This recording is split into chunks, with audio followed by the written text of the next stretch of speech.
This section is a topic on research methodology, and today we want to look at research problems and research hypotheses. Research problems and research hypotheses. Anything we call research has to do with a problem. When there's a problem, we look for a solution.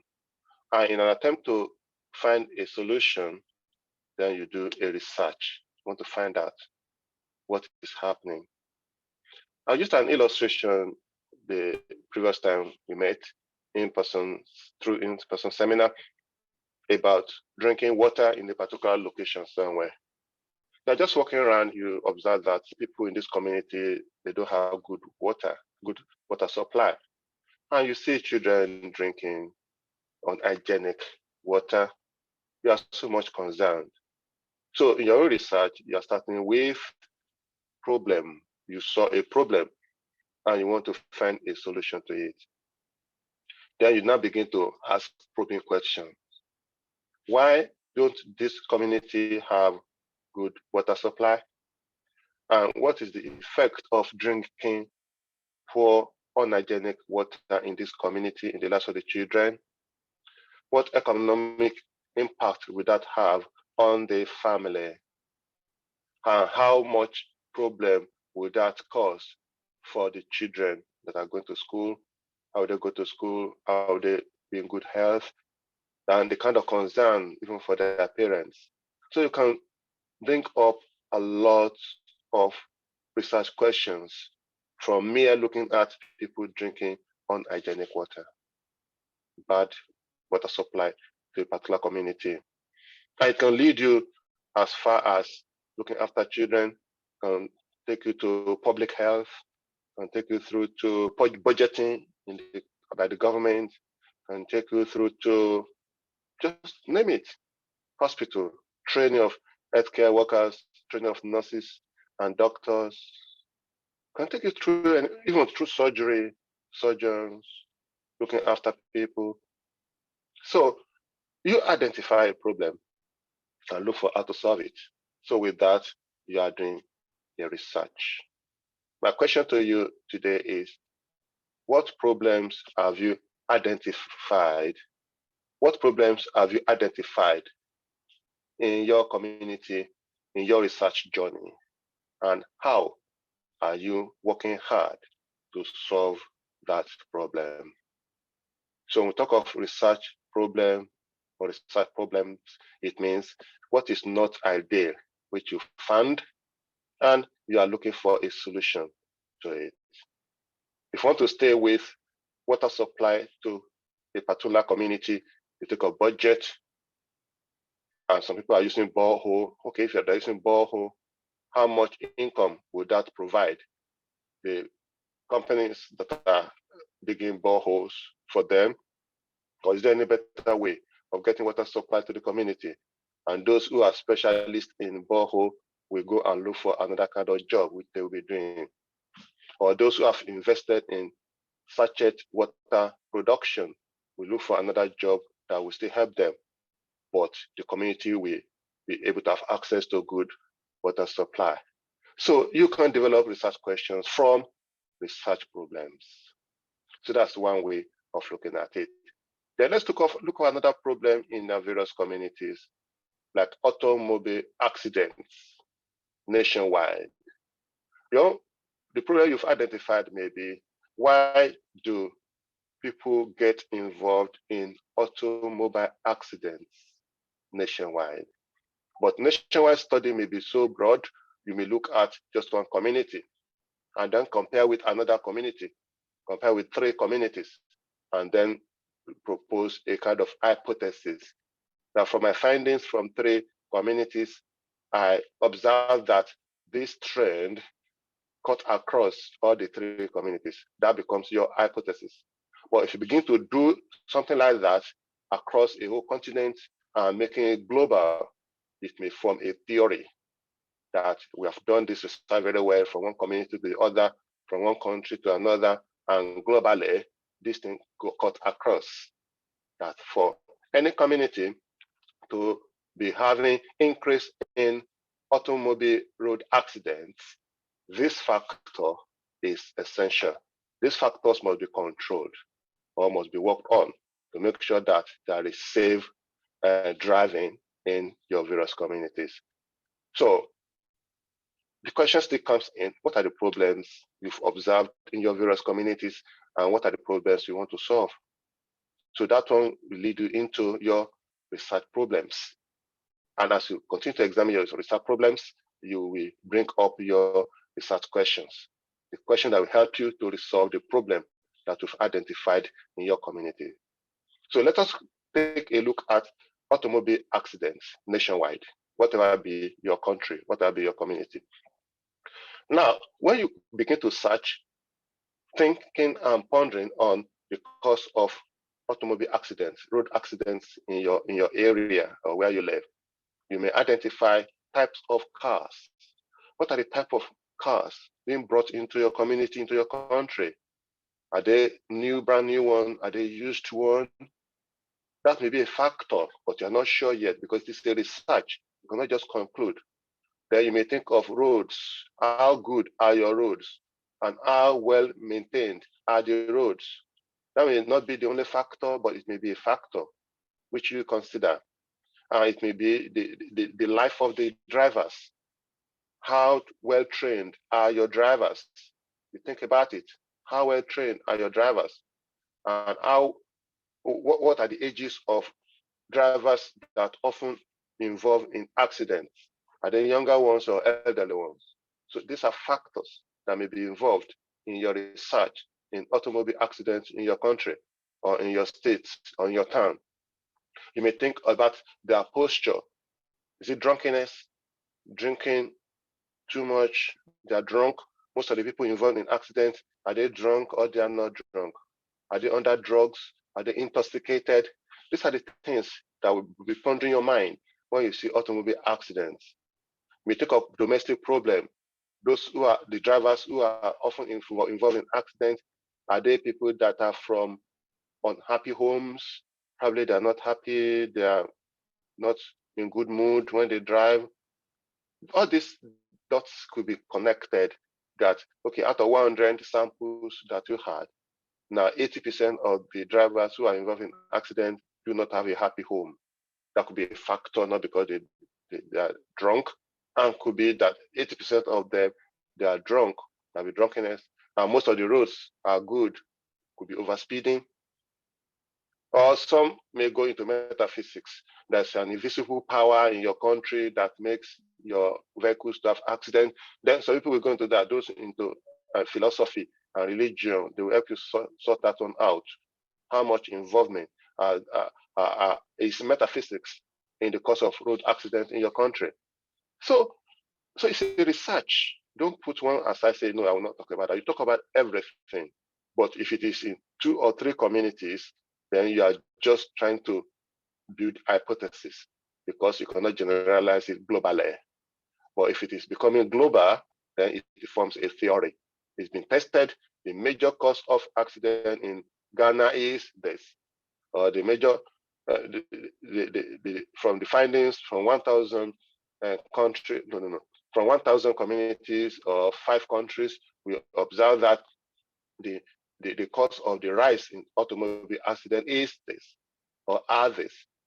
So going back to where we started, we are treating research problems. So you need to find out what problems you want to solve, and that will form the basis of your research problems. And I'm throwing this back to you now.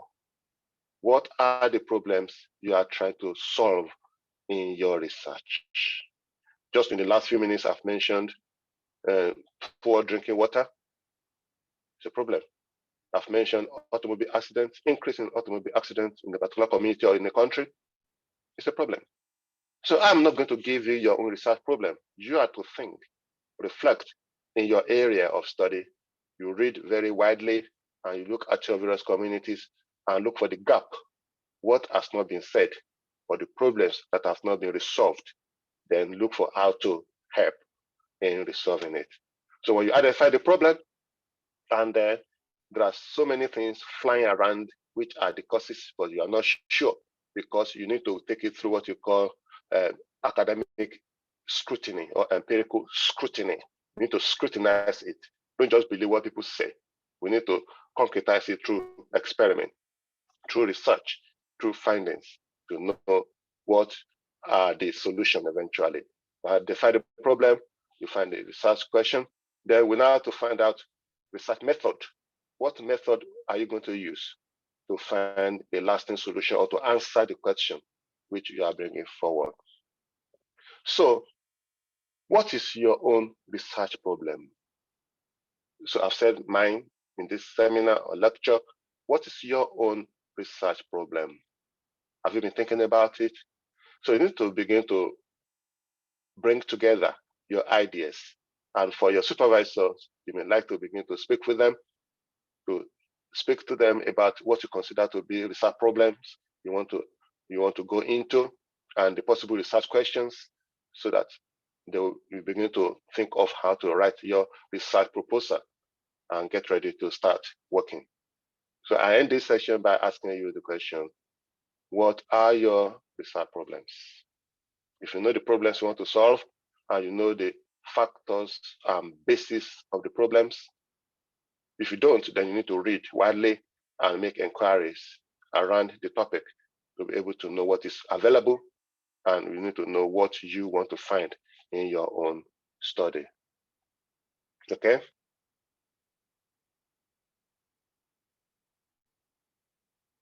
Yes, sir. So when we do research, we want to think of where to start. Sometimes we don't know where we end, but definitely you should know where to start your research. We start most of the research just from research problems, as I said earlier on. What are the problems that you want to solve, or you want to attempt to solve, which will lead you to some questions which will help you to solve the problems? So I'll put on my own list, number one, research problem or problems. And I want to give one example. You don't have to follow my example. These are my example in this seminar. I can look around and say, oh, there's a problem in our community, and I call it ritual killing in 2021 in a particular community. No, I mean, peace and conflict studies. So I have to mention this, and I study theology and religion also. So I have to mention this. These are examples that I'm happy to mention, and it should be resolved. Okay, if you want to study it, go ahead and study it. A research problem, ritual killing in 2021 in a particular community. This is a problem which must be resolved. So I send back your own question. What is your own problem? What is the problems? What are the problems you want to solve in your area of study? You've read so many books, you've done your literature review, and there are so many findings. Is there anything that they have not had a very clear submission for? The question has not been answered, the problems that have not been resolved. Bring them out. I'm bringing one out today. Ritual killing in 2021 in a particular community. So having known or identified the problem there, that murder is wrong, ritual killing is wrong, it's unacceptable, but it increased in the particular community, we have to solve it. That's a problem. If you are in religion, if you're in philosophy, if you're in social science, even in psychology, that's a topic, that's a problem you may want to resolve for us. So solve it for us. Ritual problem. Give us the year and tell us what happened. Go and study it. Then two, a theory will now come up. What are the theories available around that area? The theory may come up when you read so many books during your literature review, you come across some theories. Some theories are well put together with definition, and you put them together, give us social theories that relates to the problems that you are trying to solve. But in the context of ritual killing in a particular community, in a particular town, in a particular year, I'll bring up a theory that a particular ethnic group are peace-loving people. Just put a name there. The Yoruba are peace-loving people. Now, I can give you a list of resources that have been provided, that studied and argued that Yoruba people are loving people, they are caring people, they are caring people, they are hospitable people. When you visit them in their villages, they give you food, allow you to pass the night there. As long as you don't have a weapon to cause trouble for them at the middle of the night, they are hospitable. They are loving people. They are caring people. That is a theory. There are scholars that have discussed that. You find a lot of that in anthropology. And actually, there is a section of anthropology that deals with peaceful societies. If you study or Google peaceful societies globally, you find them. They know them to be peaceful people. So when you study peaceful societies and you now came across ritual killing among them, you need to flag it quickly. This is a problem. You are peaceful people and we find ritual killing among you. So you need to solve the problem. Identify the problem, know the theory around them that they are peaceful people, and you know the problem that there is a ritual killing, then you need to resolve it. So from research problems to the theory available. So we now need to scrutinize that theory. So what do they mean by peace? What's the definition of peace? Does peace mean they don't go to war? Or they go to war, but peace means they are loving and caring? So we need to look at their own definition of peace. So you need to scrutinize their own theory, the available theory in that area. So from problems to the theory available among scholars in their societies. And identify your area of specialization. Is it anthropology? Is it psychology? Is it peace and conflict studies? Whatever. Is it religion? Is it philosophy? So go through available literature in that area and beyond, so that you'll be able to identify theories available which you can examine. So the question will now come up. If this ethnic group are considered as peaceful societies, and this problem is coming up among them, why? What has gone wrong? So this question will be coming to you. What has gone wrong? I want to know what has gone wrong. So that's really just two hypotheses. You need to tell us something that's not as strong as a theory, but a bit less than a theory, which is going on among them also, which has been studied and they found to be regular, consistently available, consistently discussed among them.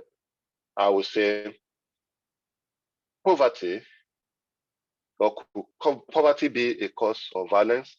Because ritual killing is a violence on people. So could poverty be a cause of violence? Has poverty increased in that community in recent time? Has poverty increased among those people in recent time? And could that be the cause of increase in murder or violence in that community? It's a question. So the people are peaceful is a very big and broad theory. But when you limit it to area of poverty or something else as the cause of violence, it's a bit less. So that's like an hypothesis. So you need to test the hypothesis to raise it up to become a theory. So I will think about that. Could it be poverty? I'm not sure. I need to go to the field. And the next thing I will mention is research question. So what question can I point out to further explore murder or ritual killing in that community? What could be your question? You know peace already in theory, and you know poverty from hypothesis, and you know the problem as murder and violence. Or you may even want to examine political violence in your community. So what question will address this? That's your research question. So for mine, in this seminar, so what question should I ask to attempt to resolve or to explore the cause of violence or ritual killing in a particular community? that looks outwardly as being peaceful. So my research question may be very close to poverty, maybe very close to brainwashing, maybe very close to bad ideology or bad influence. So I need to corner my question. Sometimes I may have two questions, sometimes you may have one question. Mostly you have one big question, and from that one big question, you may have A, B, C, D, depending on how your research is progressing. So poverty and brainwashing. Poverty, brainwashing, and bad ideology be the motivating factors for increase in ritual killings, violence, and murder in a particular identified community. So that's my question. And as I continue to research, I may be able to say that those questions are relevant. At the end of my research, those questions may not be relevant. It may be something else. Because it's a research. If you know the answer from the beginning, then it is not a research. I'm only trying to find out what I need to do. Things might change as time goes on. So I'll mention research question as my fourth point. And the fifth point will now be my data collection. If I have the question, then I'll be able to know how to collect the data with that question. So for this very topic about violence and ritual and political violence in your community and ritual killings in your community, I would think of using data like interview. And when you're talking about interview, you need to find out who to interview. You don't interview people you don't have answer to your questions. If you have research questions, then we should be able to identify those who will provide answer to those questions. So interview. Who should we interview when you are conducting a research on problems related to violence, political violence, and ritual killings in your community? Who should you interview? Then interview people who are involved in it. And when you're doing interview, remember that some topics are so sensitive that you may not be bold just to go into the midst of those who provide answers to your questions. So for that, you may need those who will mediate in between. There are some people who will be gatekeepers, those who are members of the group that will allow you into their group to be able to interview them. And you may use focus group. That is, the people involved will be there, 10 of them or 12 of them maximum, and they will sit down, you ask them questions, they answer your questions, and then you'll be able to get answers. And if there are so many, then you may have to divide them into groups of 10, 10, 10, or groups of 8, 8, 8, groups of 6, 6, 6, and go and stay among them in the focus group and let them answer your questions. People are dying.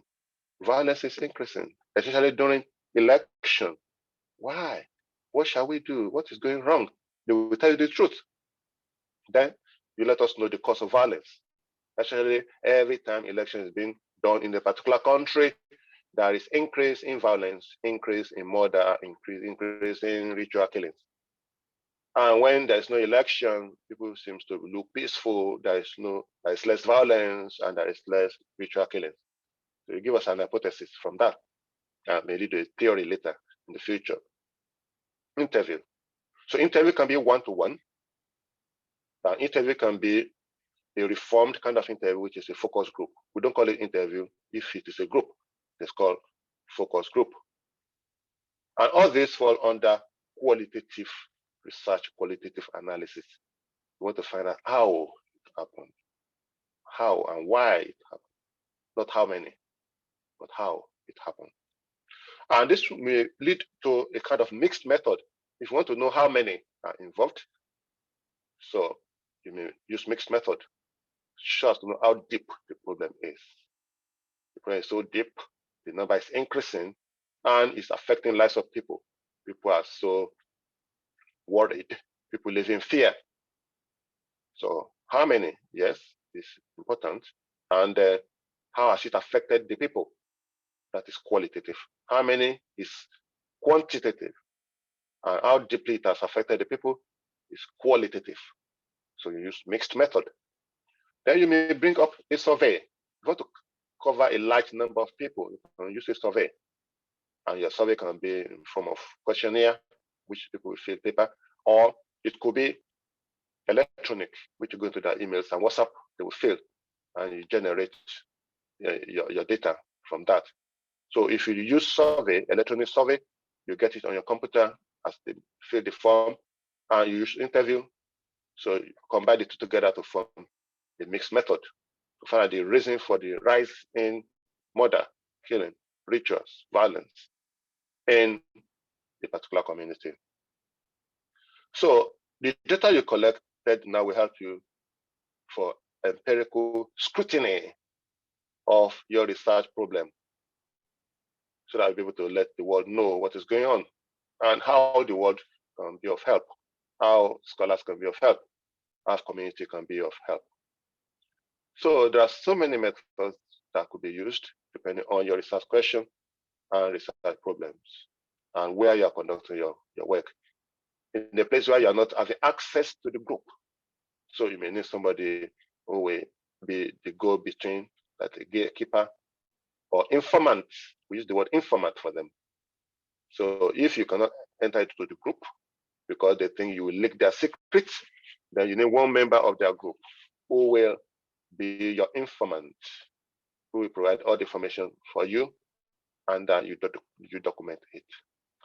So this is a progression from research problem to the available theory, from theory to examine less discuss facts like hypothesis, and then move on to your research questions or questions that will help you to provide solution or at least explore your area. And then you go into data collection. And when you collect your data, then you give us the analysis of your data, then you'll be able to tell us what is going on about your research problem. So that is these are the steps that we could have in mind as we continue with our research process. So I'll put an end to this now, allow us to have time of discussion before we continue. Just 1 minute.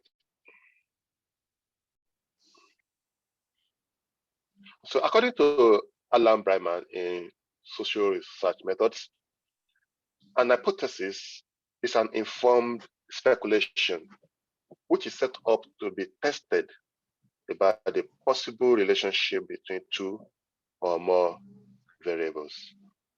It's a speculation. When we have an hypothesis, we have a speculation, and you want to test those speculations between two or more variables. You want to find out what is really responsible for your research problem, or what is going to help you in your research work.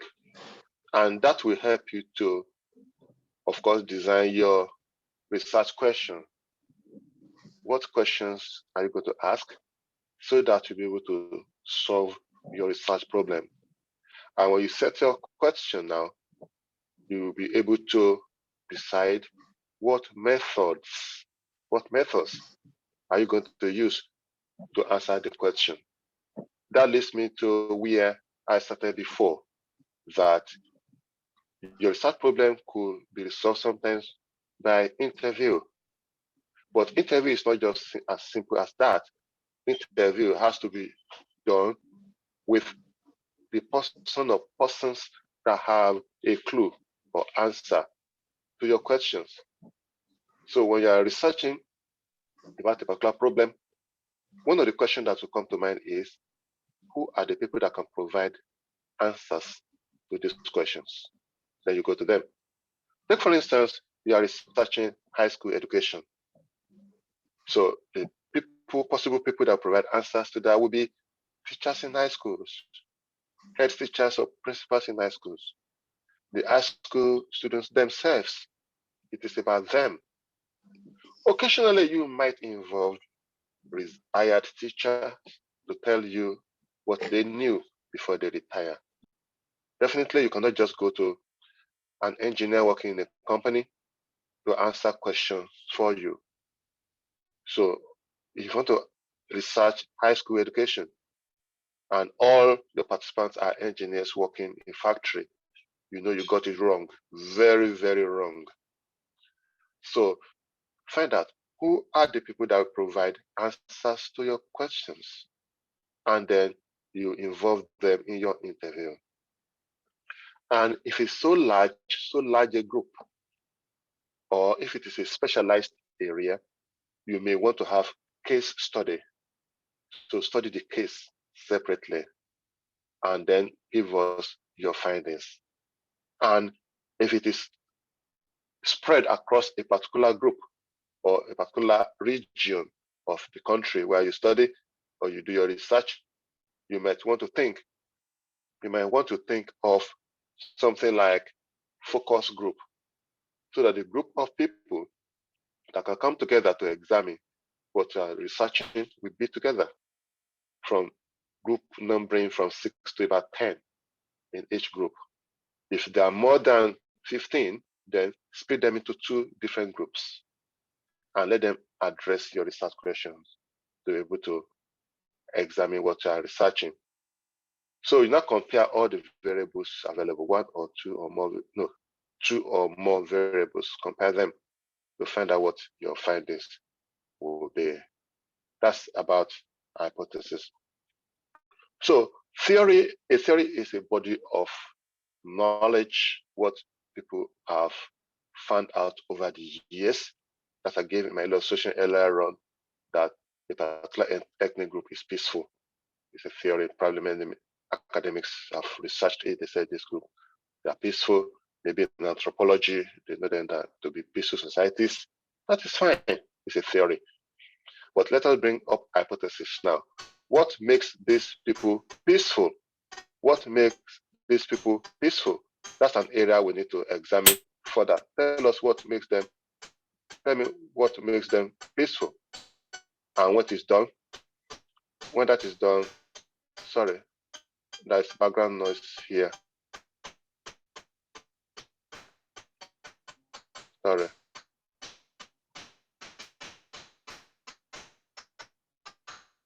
So I have to mute. There's background noise, you know. So when we talk of hypothesis, so you are able to identify what are the things that are there that you will examine. For instance, when you talk of peaceful society, the people are peaceful is a theory.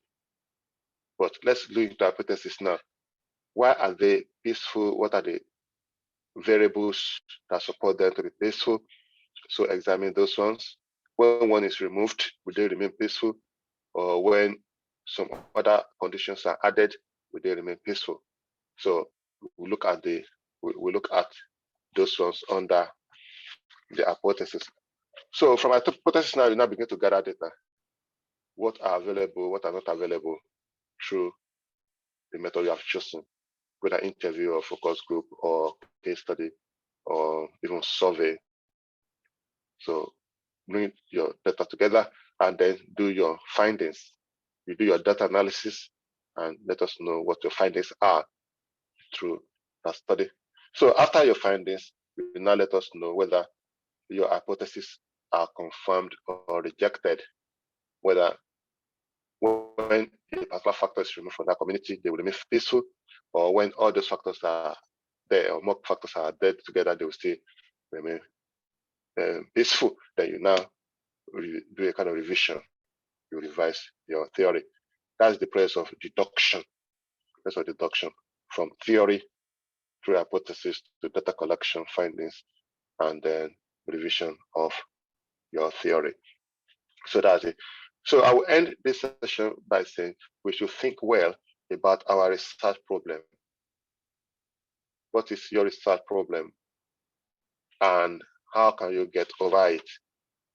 What are the available theories in the area? Is there any hypothesis going on within the area? And what questions do you want to answer? Then what method do you want to use to answer those questions? And how will you find the respondents to your questions? Then you now go ahead with your findings. Let us know what your findings are through data analysis, analyze the data, the age group, the kind of people, gender, what did they do, what would they not do. So let us know how your data and findings affect your theory where you started from. So, and if your findings now resembles what is obtainable in other part of the world, now tell us that I've done this research and this is my findings is similar to what is obtainable in Canada. Then you are strengthening your theory and the theory in that area of study. Then in the future, they find something similar like that, to that in India, another thing similar to that in somewhere in Asia, in Japan. There is now becoming a law that anywhere this is found, this will happen. So you're not contributing to knowledge. So with that, I will end today's session. Thank you for listening.